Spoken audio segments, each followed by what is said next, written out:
Is camera gear a necessary evil? For photographers, cameras are required. It's a bit obvious to say, but we literally can't take a picture without one. And yet, camera gear can be the very thing that poisons us. Because photography is so gear-centric, people think it matters more than it does, spend hours every day watching gear reviews, and buy gear they never use. This creates a bubble, one filled with photographers who have a bunch of cameras but never take any photos. In my time making videos, I've talked a lot about the downsides of camera gear and how it can take our focus away and limit our photography, which may have made some of you confused. Because I also make a lot of gear review videos, and that's how many of you guys found me in the first place. So long-term watchers will know, but many of you might be confused by this back and forth.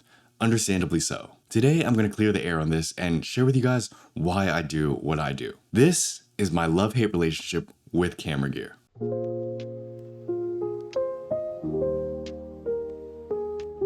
I make gear videos.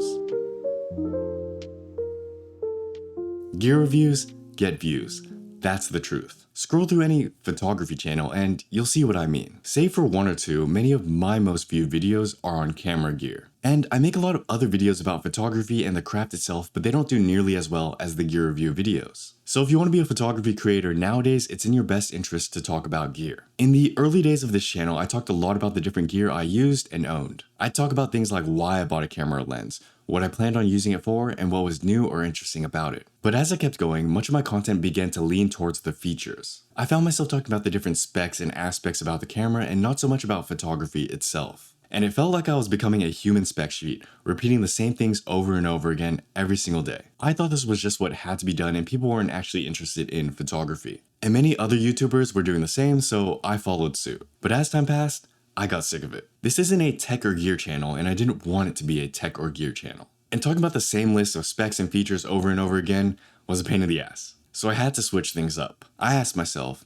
how can I talk about the things I wanted to talk about and still keep people interested? How can I explore the real side of photography, the one that actually matters, and still get people to watch? In the past couple of years, I've changed the way I played this game. Nowadays, I still make gear videos, but you may have noticed they aren't actually gear videos. They're photography videos masquerading as gear videos. Because I'm not simply just going down a long list of specs, features, and upgrades. Rather, I try to keep things as craft-related or photography-related as possible. Sure, if there's an interesting feature here or there, I'll mention it, but that's not the primary focus. I try to focus on things like, what did I learn from using this camera or lens?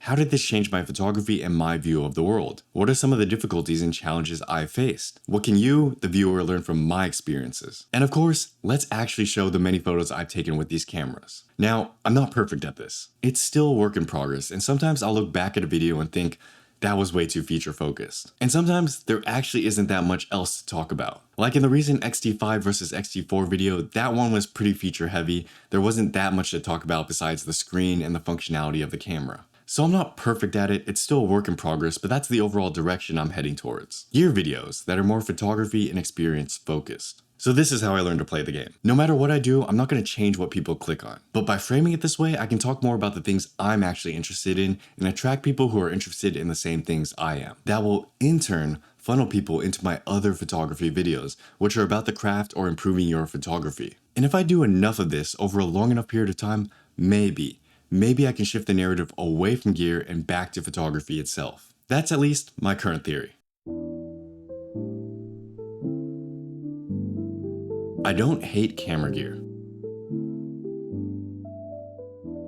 When watching some of my content, you may begin to think I hate camera gear, which couldn't be further away from the truth.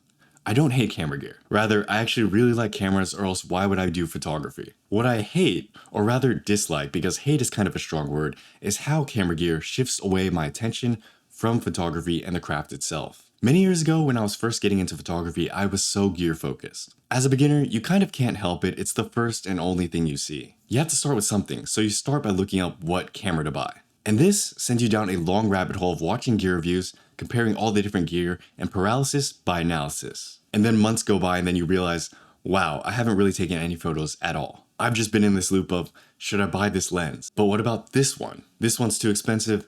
That one's cooler, and you haven't really learned anything or gotten any better, so you're just kind of wasting your time. I hated this feeling because it always made me feel unsure of my setup. I kept thinking about the photos I could be taking with this certain lens or focal length, or what I could do with this certain camera. And I always wanted to get things optimal before I could go out and make stuff, when I should have just been focused on making what I could with what I had. So this in part ruined photography for me for a period of time. Because even when I had the perfect camera for me, I kept looking outwards for different gear that might have offered me something different. And focusing on what I didn't have rather than what I had was a surefire way to misery. Not to mention how expensive this whole process of buying and selling gear is. I think many photographers have to go through this, get out the other side, and realize this is not what photography is about. This is not what I got into photography for in the first place. In the beginning, I just wanted a nice little camera to take some nice little photos of my friends and family on whatever little road trip we went on. And now all of a sudden, I'm trapped in this whole loop of bullshit. Let's get out of this and bring it back.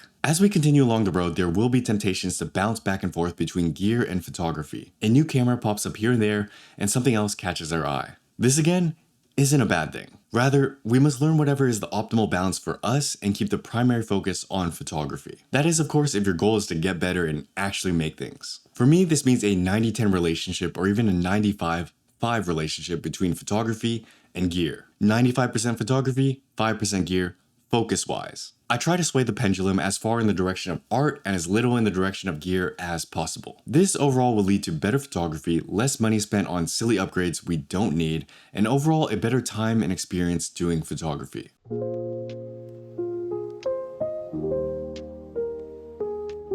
Is camera gear a necessary evil?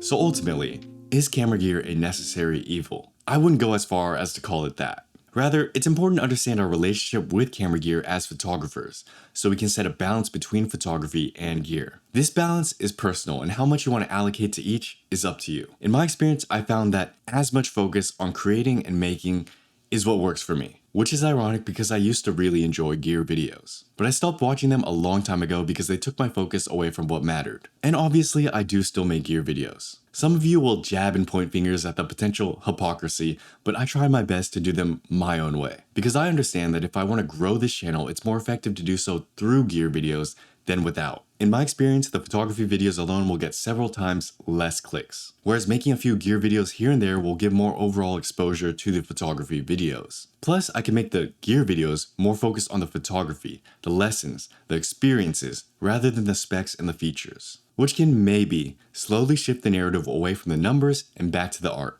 That seems to be the more effective approach. So I don't hate camera gear, and they're not a necessary evil. This is just the best solution I found over the years to work for both content creation and photography. I hope this cleared things up a bit and gave you some insight on how you can balance photography and gear. If you have a friend who struggles too deeply with the gear side of photography, send them this video.